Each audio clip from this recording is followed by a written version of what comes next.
Kunci anda sukses dunia akhirat, percayalah takdir. Dan semua takdir itu baik, tapi kita belum tahu rahasianya. Saya di Indonesia, itu yang saya ambil pelajaran. Kita orang Indonesia selalu harus dunia. Tidak ada akhirat sendiri. Dunia dan mau kaya di dunia kaya, selamat di dunia selamat. Jadi dunia itu harus dibawa. Kalau udah bahasanya akhirat, pasti orang bertanya, terus dunia kita gimana? Makanya begitu saya membaca sukses dunia akhirat, wah ini Indonesia ini.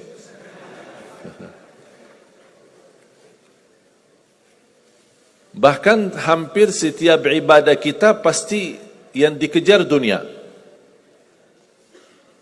Saya sudah dakwah sebelum di Indonesia, di mana-mana. Tapi baru pertama kali pas saya di Indonesia diminta amalan, gimana supaya dapat amalan mudah kerja, dapat amalan mudah urusan, dapat amalan lancar rezeki, dapat amalan. Jadi ujung-ujungnya semua untuk urus dunia. Makanya saya buatkan satu buku, habis saya sudah fahami dan belajari karakter orang Indonesia. Orang Indonesia dah mau yang ribet-ribet. Mau yang mudah, yang enak dan masuk surga. Betul?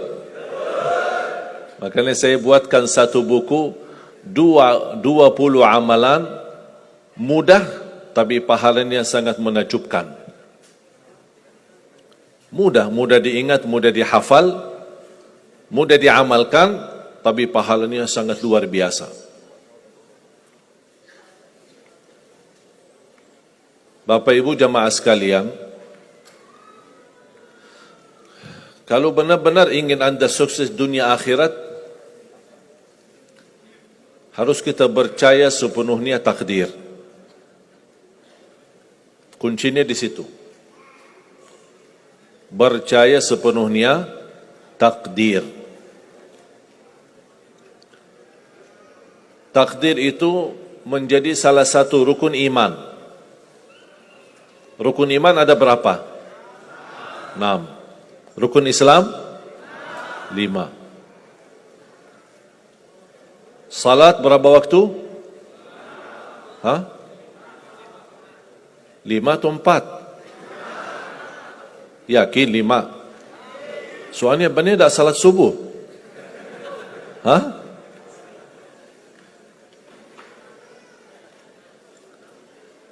Takdir itu menjadi salah satu rukun iman. Tapi banyak di antara kita yang belum percaya sepenuhnya soal takdir. Dan kita sifat manusia, mohon maaf, suka tidak adil. Contoh, kalau Allah berikan karunia, nikmat, pertama kita lupa bersyukur. Yang kedua, kita tidak pernah berkata sama Allah, ya Allah kenapa aku dapat nikmat ini? Tapi sebaliknya, kalau kita diuji oleh Allah, kita kurang sabar, dan kita bertanya sama Allah, ya Allah kenapa saya diuji? Faham enggak? Kalau kita dapat nikmat, ada enggak orang-orang yang lulus misal ujian, dia berkata, ya Allah kenapa saya lulus ujian? Tak pernah. Tapi kalau dia tidak lulus, dia bilang apa? Ya Allah kenapa saya tidak lulus? Ketika ditimpa musibah, dia selalu merasa nyesal atau merasa sakit hati, tersinggung. Berkata sama Allah, kenapa saya diuji? Padahal saya orang baik. Saya jaga salat, saya berusaha mendekat sama Allah. Tapi saya merasa bertambah berat ujiannya. Tapi sebaliknya, ketika diberikan nikmat, dia tidak pernah menyebutkan, ya Allah kenapa saya mendapatkan nikmat ini? Kayaknya si fulan lebih fantas mendapatkan nikmat. Itu tanda manusia tidak adil. Tidak bersikap adil. Makanya subhanallah, semakin anda mantap imannya terhadap takdir, semakin hidupmu jadi nikmat. Saya kasih contoh.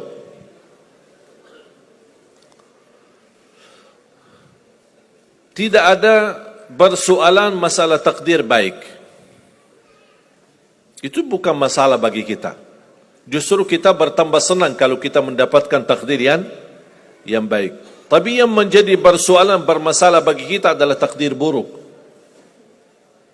Ketika ditimpa musibah, ketika ada ujian, ada sakit, kesulitan, penghasilan yang tidak mencukupi, dan banyak masalah keluarga, masalah rizki, masalah sama majikan, masalah di kerjaan, itu yang membuat banyak beban fikiran.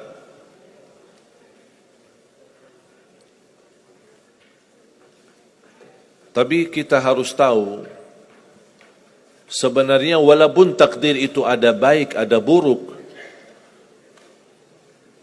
kenyataannya buruk, nampaknya buruk, tapi hakikatnya baik.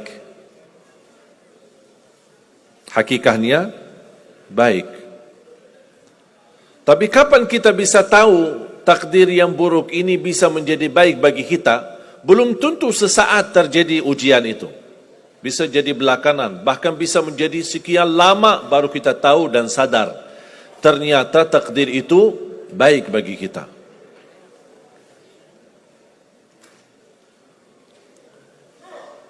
Saya kasih contoh melalui cerita. Saya buatkan satu cerita, ingin memberikan pesan kepada orang muslim, orang beriman, betapa besar karunia Allah dan pertolongan Allah melalui takdir. Ada seorang berdoa, dan saya yakin anda semua berdoa. Setiap berkesempatan, setiap salat, setiap sujud atau tahajud, duha, pasti anda semua berdoa. Ada yang diinginkan, ada yang hajat-hajat yang belum terkabul, belum tercapai.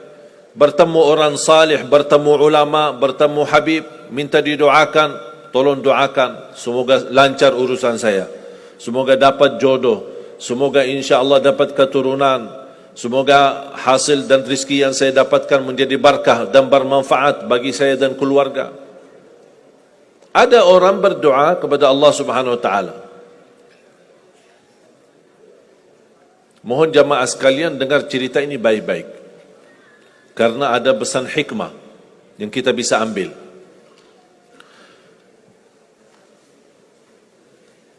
Orang ini berdoa tapi tidak melebihi selain doa meminta jodoh yang salihah, yang cantik, yang kaya. Itu aja doanya, dari yang lain. Setiap salat, ya Allah, jodoh yang salihah, yang cantik, yang kaya. Tahajud, ya Allah, jodoh yang salihah, yang cantik, yang kaya. Doa pas buka puasa, itu aja doa, tidak ada yang lain. Tidak minta ampun, tidak minta rahmat, tidak minta karunia, tidak minta keselamatan. Butuh banget ini jodohnya. Dapat rezeki sedikit, dapat kemudahan berangkat haji. Selama dia berhaji, selama dia tawaf 7 kali, itu aja doanya. Ya Allah, jodoh yang salihah, yang cantik, yang kaya. Safa Marwah sa'i, ya Allah, jodoh yang salihah, yang cantik, yang kaya. Tak ada yang lain. Ketika satu malam dia sudah di tengah air, berjalan malam hari santai-santai di kampung sambil membayangkan jodohnya, menghayal bagaimana cantiknya. Pas di dalam perjalanan dikejar anjing. Dia lari, dan justru anjing semakin lari semakin dikejar. Makanya kalau ketemu anjing jangan lari. Akhirnya anjing berhasil gigit kakinya, berdarah. Datang mobil ambulan, dibawa ke rumah sakit. Di dalam mobil ambulan dia merasa menghadapi ujian dan dia berkata, ya Allah, selama ini saya berdoa minta jodoh yang salihah, yang cantik, yang kaya, masa dikirimkan anjing? Dia belum tahu ada apa. Dan ini yang sering kita lakukan, terlalu cepat respon dan berkata yang tidak baik ketika kita diuji oleh Allah, sedangkan kita belum tahu apa yang akan terjadi sesudah itu. Ambulan dibawa ke rumah sakit dan subhanallah dirawat di rumah sakit seorang dokter yang cantik, yang salihah, yang kaya, jadi jodohnya. Ada hikmah enggak digigit anjing? Buruk enggak kejadian itu? Buruk, digigit anjing pasti buruk. Tapi ternyata di dalam keburukan Allah menyediakan sesuatu kebahagiaan, sesuatu kebaikan, tapi kita belum tahu. Ternyata Allah sudah kabulkan doanya. Allah sudah kabul. Cuman kadang-kadang proses menabulkan doa itu ada di antara doa kita yang memang prosesnya lewat takdir buruk. Allah sudah kabul. Kata Allah, aku sudah kasih. Tapi tunggu. Seperti ini orang, doanya terus, ya Allah, jodoh yang salih, yang cantik, yang kaya, jodoh yang salih, yang cantik, yang kaya. Allah sudah kabulkan doanya, tapi jodohnya ada di rumah sakit. Berarti harus sakit dulu. Gimana cara sakit dulu? Allah punya bermacam cara, berbagai macam cara. Bisa sakit, tiba-tiba sakit, bisa apa saja alasannya. Di antaranya tentara Allah yang ada di bumi, semua yang bernyawa makhluk Allah, patuh dan taat kepada Allah Subhanahu wa taala. Di antaranya anjing. Allah perintahkan gigit si fulan biar ketemu jodohnya di rumah sakit. Jalanin tugas.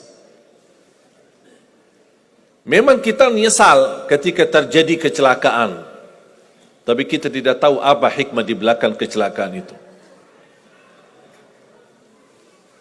Dan sering saya bilang sama jemaah, mudah-mudahan Allah kabulkan semua hajat-hajatmu. Walaupun digigit, mau enggak digigit anjing dulu?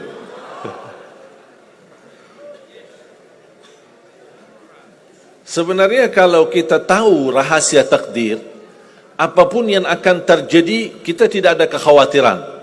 Karena kita tahu sesudah ujian ini pasti ada sesuatu kebaikan. Dan yakini Bapak Ibu, Allah Subhanahu wa taala Maha baik. Allah tidak senang menyusahkan hambanya.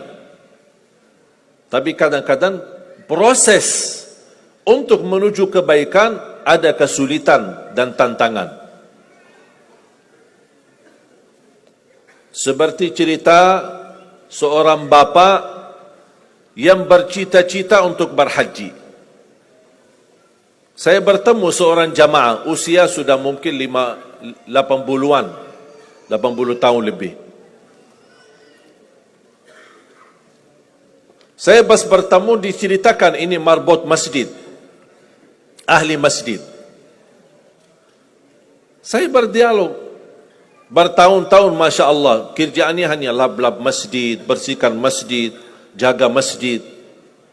Saya berkata sama beliau, Pak, apa yang Bapak inginkan?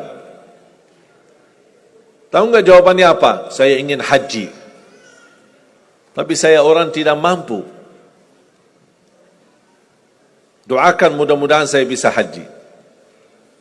Saya bilang, insya Allah Pak, kalau soal haji, soal umrah, itu tidak tergantung dengan kemampuan. Ada orang yang tidak punya uang sama sekali, tapi dapat dipanggil bisa haji. Karena haji dan umrah itu hadiah dan panggilan Allah Subhanahu wa taala bagi hambanya. Bahkan justru ada orang yang banyak hartanya tapi tidak tertutup hatinya untuk ke tanah suci.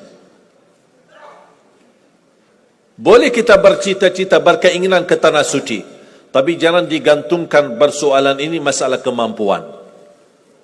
Nanti kalau saya ada uang, saya mau haji dan umrah. Belum tentu saat sudah ada uang, belum tentu haji dan umrah. Kalau belum dipanggil oleh Allah Subhanahu wa ta'ala.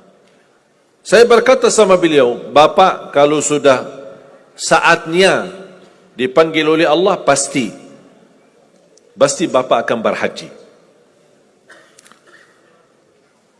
Tiba-tiba saya menerima telefon dari anak beliau. Habis saya ketemu kira-kira beberapa bulan, saya terima telefon menyampaikan bapaknya kecelakaan. Kok gimana kecelakaan? Apa ceritanya? Dia bilang habis keluar dari masjid,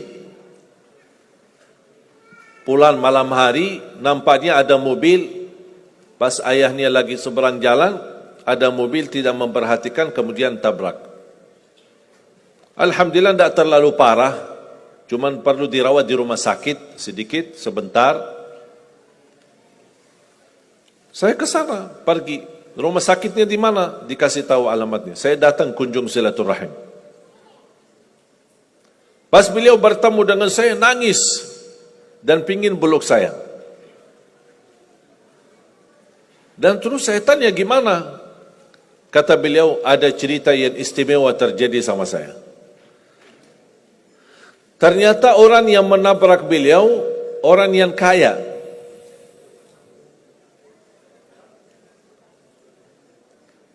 Habis itu orang yang kaya minta maaf sama si bapak ini. Mohon maaf Pak Haji, mohon maaf Pak Haji. Beliau tambah nangis.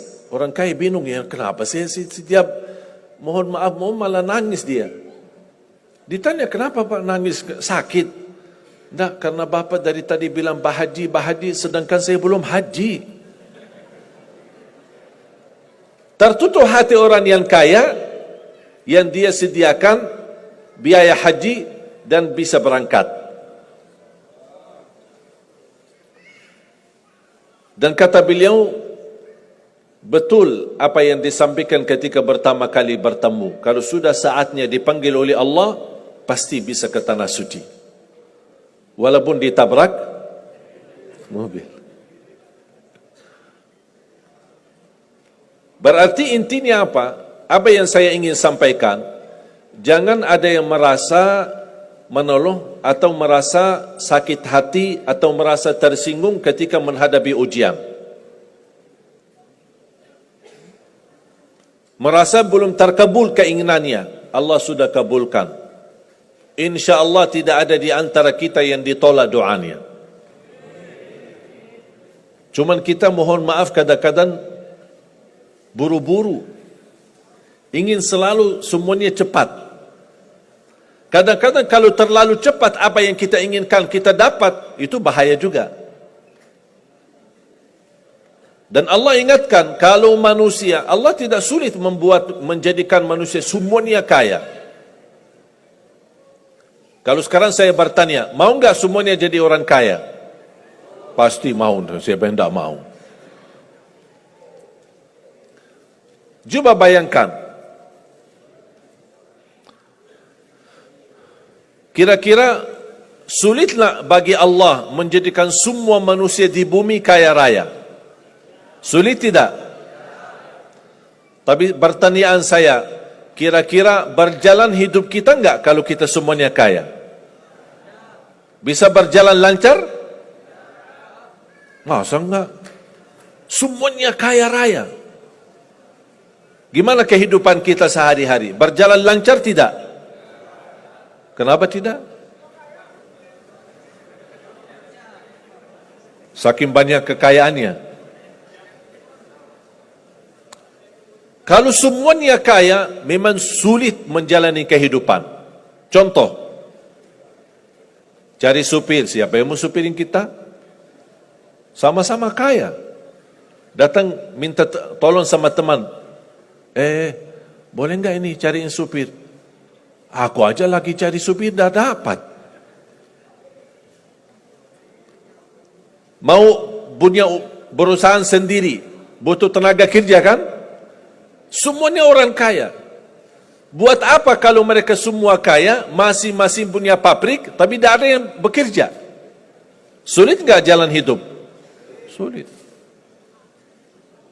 Sama sebaliknya, kalau semuanya di bumi miskin, susah. Kira-kira gimana hidup kita? Ya susah juga. Tidak bisa lancar hidup di dunia. Setiap ada orang datang minta tolong, Pak, apalagi saya, Pak? Saya aja susah. Tapi makanya ada hikmah. Allah menjadikan ada yang kaya, ada yang miskin. Yang kaya menutupi kebutuhan yang miskin, miskin juga menutupi kebutuhan yang kaya. Saling mengisi. Supaya apa? Supaya dunia ini berjalan. Hidup kita berjalan. Tapi coba bayangkan, kalau semua orang kaya tidak mau membantu orang miskin, dan semua orang miskin sombong, tidak mau melayani orang kaya, gimana kehidupan kita? Susah. Makanya jemaah sekalian, kunci anda sukses dunia akhirat, percayalah takdir. Dan semua takdir itu baik, tapi kita belum tahu rahasianya.